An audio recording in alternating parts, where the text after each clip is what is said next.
Computer एक परिचय, जिसमें हम सीखेंगे कि कंप्यूटर क्या होता है, कंप्यूटर कैसे काम करता है, कंप्यूटर के कौन कौन से पार्ट्स होते हैं। आइए जानते हैं। बच्चों, आपने कंप्यूटर कहीं ना कहीं अवश्य देखा होगा, ये तो जरूर है, आपने कंप्यूटर कहीं ना कहीं तो देखा ही होगा। ऐसे ही नहीं 3 स्थलों के नाम बताइए जहां आपने कंप्यूटर देखा है। ठीक, कंप्यूटर बताइए कहाँ कहाँ देखा है। स्कूल में तो जरूर देखा होगा। इसके अलावा आपने और कहाँ देखा होगा? मार्केट में, शॉपिंग मॉल में, इसके अलावा और कहाँ देखा होगा? बैंक में। इन 3 जगह तो आपने कंप्यूटर जरूर देखा होगा। इन 3 जगह आप जाते भी होंगे, आपने देखा भी होगा। अब जानते हैं कंप्यूटर के बारे में। कंप्यूटर एक इलेक्ट्रॉनिक मशीन है। इसको कार्य करने के लिए विद्युत की आवश्यकता पड़ती है। कंप्यूटर कैसी मशीन है? बिजली पर चलने वाली मशीन है, इसलिए इसको हम क्या कहते हैं? Electronic machine. और ये किस पर चलती है? इलेक्ट्रॉनिक मशीन होने के कारण ये चलती है बिजली पे। कंप्यूटर विभिन्न प्रकार के उपकरणों की मदद से कार्य करता है। कंप्यूटर में बहुत सारे, जैसे हमारे अंदर हमारे शरीर के बहुत सारे भाग होते हैं, तब जाके हम एक प्रॉपर एक शरीर बनता है, हम काम कर पाते हैं। ऐसे ही जो कंप्यूटर है वो बहुत प्रकार के उपकरणों की मदद से काम करता है, वो हम आगे जानेंगे। यह हमारे द्वारा दिए गए निर्देशों के अनुसार ही कार्य करता है। हम कंप्यूटर को जो भी निर्देश देते हैं, कंप्यूटर उसके हिसाब से ही काम करता है, ना कम करता ना ज्यादा करता। जितना हम कंप्यूटर को बताते हैं, कंप्यूटर उतना ही काम करके देता है। कंप्यूटर एक बहुत उपयोगी मशीन है। यहाँ इसके कुछ उपयोग दिए गए हैं। भाई कंप्यूटर तो आप जानते हैं हर जगह यूज हो रहा है। हर जगह यूज क्यों हो रहा है? क्योंकि इसका बहुत ज्यादा उपयोग है, ये बहुत ज्यादा हमें फायदे देता है। आइए जानते हैं। गणितीय सवाल हल करने में हमें कंप्यूटर बहुत मदद करता है। सूचना टाइप एवं स्टोर करने में, कोई भी इंफॉर्मेशन है, कोई भी डेटा है, उसको टाइप करके हम कंप्यूटर के अंदर हमेशा के लिए स्टोर कर सकते हैं। अब क्या ये पॉसिबल है कि आप अपने माइंड में सब कुछ स्टोर करके रख लें? बिल्कुल भी नहीं होगा। तो आप लोग क्या कर सकते हैं? कंप्यूटर के अंदर टाइप करें और वो स्टोर हो जाएगी आपके कंप्यूटर के अंदर। विभिन्न खेल खेलना, बहुत सारे गेम्स हमारे कंप्यूटर के अंदर होते हैं जिनको हम एंजॉय कर सकते हैं। संगीत सुनना, गाने सुनने के लिए भी हम कंप्यूटर का यूज करते हैं। हिसाब किताब रखना, अब आजकल आपके फादर या फिर कोई और बैंक में बिजनेसमैन हो गए, ये सब हमारे पैसों का जो लेन देन होता है उसका हिसाब कहाँ रखते हैं? कंप्यूटर में रखते हैं, जो हमारे लिए बहुत आसान होता है और कंप्यूटर कोई गलती भी नहीं करता है। इंटरनेट के द्वारा सूचनाओं का आदान प्रदान करने में, आप ही जानते हैं, आप व्हाट्सएप, इंस्टाग्राम और यूट्यूब कितनी सारी चीजों को यूज करते हैं। समाचार देखते हैं अपने टीवी पे, तो टीवी पे क्या होता है? जो भी लेटेस्ट न्यूज होती है, जो भी लेटेस्ट सूचना होती है, वो आपको मिनटों में मिल जाती है। चाहे वो विदेश की सूचना हो या फिर हमारे देश की सूचना हो या फिर हमारे शहर की सूचना हो। चित्रकारी करना, आप इस पे पेंट भी बहुत आराम से कर सकते हैं। मौसम का पूर्वानुमान लगाना, आजकल आप देखते हैं ना कि नेट पे आया है कि शाम को बारिश होगी या फिर धूप ज्यादा रहेगी, तो इन सब का भी सब डिटेल कहाँ हो जाती है? इंटरनेट पे हमें मिल जाती है। तो इससे हम मौसम के विभाग से अपने मौसम के बारे में जानकारी ले सकते हैं। इसके अतिरिक्त कंप्यूटर के और भी कई उपयोग होते हैं। भाई ये तो कॉमन उपयोग बता दिए जो नॉर्मल। इसके अलावा भी कंप्यूटर हमारी बहुत चीजों में मदद करता है। अतः मनोरंजन एवं ज्ञान की दृष्टि से कंप्यूटर सीखना आवश्यक है। क्या ये पॉसिबल है? आज के टाइम में आप बिना कंप्यूटर सीखे सर्वाइव कर सकते हैं? बिल्कुल भी नहीं कर सकते। आज के टाइम में अपने कामों को बिना एरर के करना, जल्दी करना, तरीके से करना, कंप्यूटर का आना बहुत जरूरी है। तो कंप्यूटर हमें ये सारी चीजें प्रोवाइड करा देता है। कंप्यूटर में कई गुण होते हैं जो इसे उपयोगी बनाते हैं। नहीं तो अगर कंप्यूटर में गुण ही नहीं होंगे तो हम कंप्यूटर सीखेंगे। तो कंप्यूटर में तो बहुत गुण होते हैं जो हमें इसको उपयोगी बनाते हैं, उनमें से कुछ के बारे में हम पढ़ते हैं। यह कभी थकता नहीं है, क्योंकि ये एक मशीन है, मशीन कभी नहीं थकती, इसलिए हमारा कंप्यूटर भी कभी भी नहीं थकता। कंप्यूटर पर जब तक आप चाहें तब तक कार्य कर सकते हैं, यह कभी थकता नहीं है, क्योंकि ये इलेक्ट्रिसिटी बिजली पे काम करता है, तो ये कभी भी थकता नहीं है। जैसे कोई बच्चा पढ़ रहा है, वो तो पढ़ते पढ़ते थक जाएगा, आप भी पढ़ते पढ़ते तो थक जाते हैं ना, पर क्या आपने कभी देखा है कंप्यूटर थक रहा है, या कंप्यूटर कभी आपको मैसेज कहता है कि मैं थक गया हूं, मैं काम नहीं कर सकता? बिल्कुल भी नहीं। यह अत्यधिक तीव्र गति से कार्य करता है। जितनी तीव्र गति से कार्य कंप्यूटर करता है उतनी ही जल्दी कार्य हम नहीं कर सकते, क्योंकि कंप्यूटर क्या है? एक मशीन है। कंप्यूटर बहुत जल्दी जल्दी हमारा काम करके हमें दे देता है। कंप्यूटर गणित के कठिन सवालों को भी कुछ ही पलों में हल कर सकता है। यह मनुष्य से भी अधिक तीव्र गति से कार्य करता है। कंप्यूटर के द्वारा हम लाखों रुपए की कैलकुलेशन मिनटों में कर सकते हैं। क्या हमारे लिए पॉसिबल है बड़ी बड़ी कैलकुलेशंस को जल्दी हल करना? नहीं, बिल्कुल भी नहीं। कंप्यूटर क्या करता है? बहुत जल्दी हल कर देता है। आपके घर में कैलकुलेटर भी होगा। कैलकुलेटर भी एक मशीन है जो हमारे सारे गणितीय सवालों को हल कर देती है। नेक्स्ट पढ़ते हैं, यह भविष्य में प्रयोग के लिए सूचनाओं को स्टोर कर सकता है। क्या ये जरूरी है आपने आज जो लर्न करा है वो आपको 4 और 5 डेज बाद बिल्कुल वैसा ही लर्न रहे? आप याद रख सकते हैं क्या? बिल्कुल भी नहीं रख सकते। पर कंप्यूटर बिल्कुल वही एक्यूरेट डेटा अपने अंदर स्टोर करके रख लेता है। इसको आप जो भी इंफॉर्मेशन देते हैं वो इस तरीके के फोल्डर में अपने पास सेव करके रख लेता है। भविष्य में जब भी आपको अपना डेटा चाहिए होता है तो आप कंप्यूटर से ले लेते हैं। मनुष्य को यदि कोई कार्य बतलाया जाए तो वह कभी भी उस कार्य को भूल सकता है, तो बहुत कॉमन है।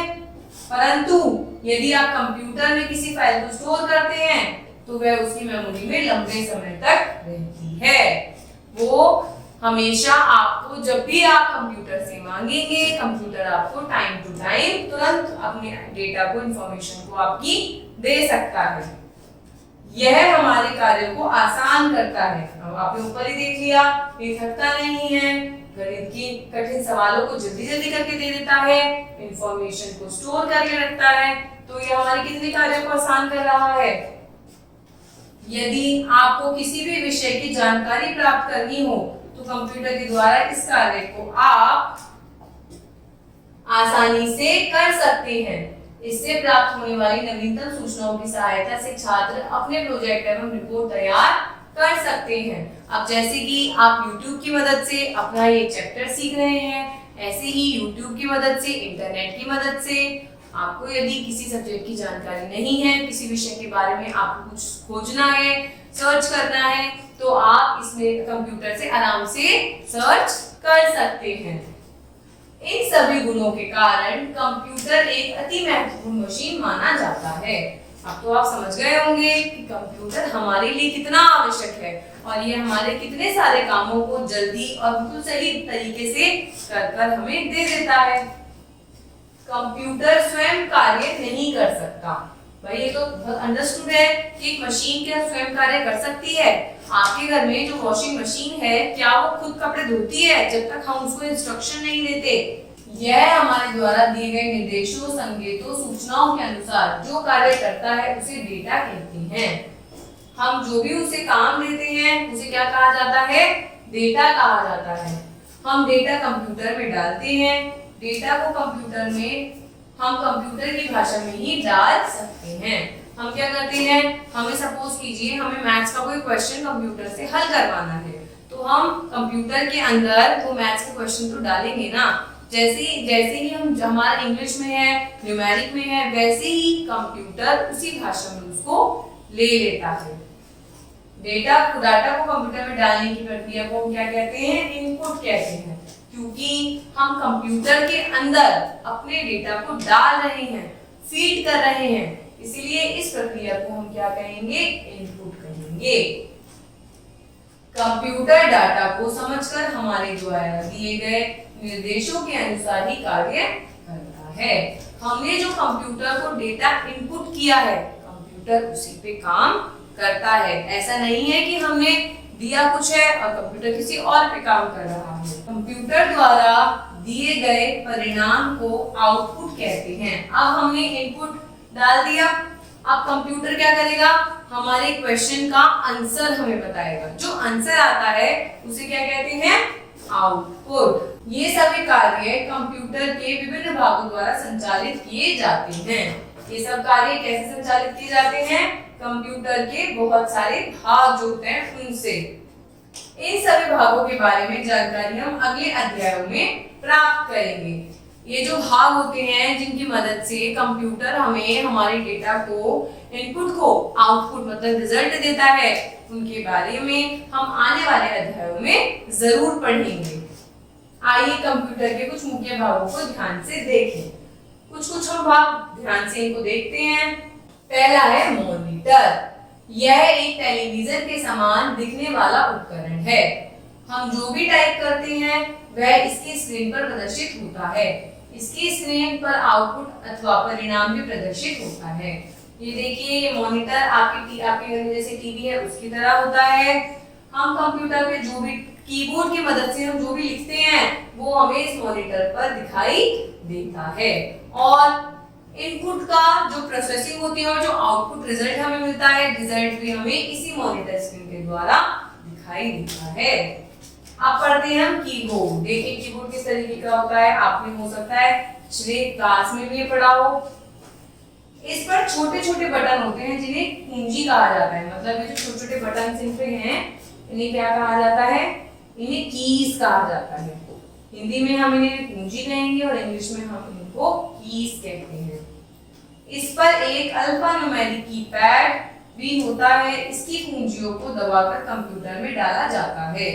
यह कंप्यूटर की प्रथम इनपुट डिवाइस है। इसमें अल्फान्यूमेरिक मतलब इसमें अल्फाबेट भी होते हैं और न्यूमेरिकल भी होते हैं, तो इसलिए हम इसको क्या कहते हैं, अल्फा न्यूमेरिक। और हम इसमें जो भी की को प्रेस करेंगे वो हमें मॉनिटर पर दिखेगी लिखी हुई, ठीक है। और इसको हम कंप्यूटर की पहली इनपुट डिवाइस कहते हैं। माउस भाई देखने में तो चूहे की तरह ही लग रहा है, छोटा सा। इसका प्रयोग कब किया जाता है, स्क्रीन पर कर्सर को घुमाने के लिए किया जाता है। हम कंप्यूटर में कई भागों को पढ़ रहे हैं, तो मॉनिटर में हमने देखा जो भी हम इनपुट करते हैं और जो भी आउटपुट हमें आता है वो हमें मॉनिटर में दिखाई देता है। जो भी हम टाइप करते हैं वो हम कीबोर्ड के द्वारा करते हैं। अब हमें अपने मॉनिटर पर अगर कुछ सिलेक्ट करना होगा, किसी फाइल को ओपन करना होगा, किसी फाइल को क्लोज करना होगा, तो हम किसकी मदद से करते हैं, वो माउस की मदद से। इस पर 1, 2 अथवा 3 बटन होते हैं। 1, 2 और एक होता है इसमें स्क्रॉल बटन। आजकल स्क्रॉल माउस भी प्रचलन में है, जिसमें ऐसे करके स्क्रॉल बटन होता है, वो हम ऐसे करके आगे और पीछे करके घुमा सकते हैं। तो इसकी मदद से हम क्या करते हैं, कंप्यूटर पर हमें जो भी सेलेक्ट करना होता है, ऐसी एरो आती है, इस एरो के माध्यम से हम कार्य करते हैं। नेक्स्ट पढ़ते हैं सीपीयू। इसे सेंट्रल प्रोसेसिंग यूनिट भी कहा जाता है। इस तरह से दिखता है। यह कंप्यूटर के अन्य भागों की क्रियाओं को नियंत्रित करता है। इसे हम कंप्यूटर का मस्तिष्क मतलब कंप्यूटर का माइंड भी कहते हैं। इसे हम ब्रेन ऑफ कंप्यूटर भी कहते हैं, क्योंकि जो भी इनपुट हम कंप्यूटर को देते हैं उस पर जो आउटपुट निकलता है वो सीपीयू के माध्यम से ही निकलता है। अब देखते हैं हम प्रिंटर। ये देखिए, इसका प्रयोग परिणामों को प्रिंट करने के लिए किया जाता है। इसके द्वारा हम अपने परिणामों को कागज पर प्रिंट करके देख सकते हैं। अब हमें जो मॉनिटर पे रिजल्ट मिला था, अब हमें वो रिजल्ट कैसा चाहिए, हार्ड कॉपी में, मतलब एक पेपर पे प्रिंट हुआ हुआ चाहिए। तो वो हम प्रिंटर की सहायता से बहुत आसानी से कर सकते हैं।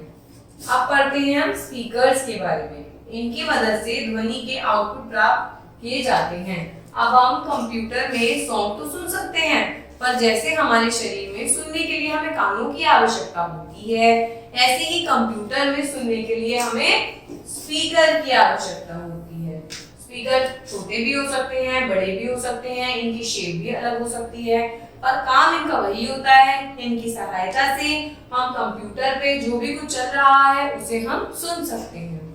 तो इस तरीके से इस पार्ट में हमने सीखा कि हम कंप्यूटर का कहाँ-कहाँ उपयोग कर सकते हैं, क्या-क्या कंप्यूटर का उपयोग होता है, कंप्यूटर किस तरीके से हमारे कामों को सरल बनाता है, और कंप्यूटर किन-किन भागों का यूज करके हमारे कामों को आउटपुट मतलब रिजल्ट के रूप में दिखाता है।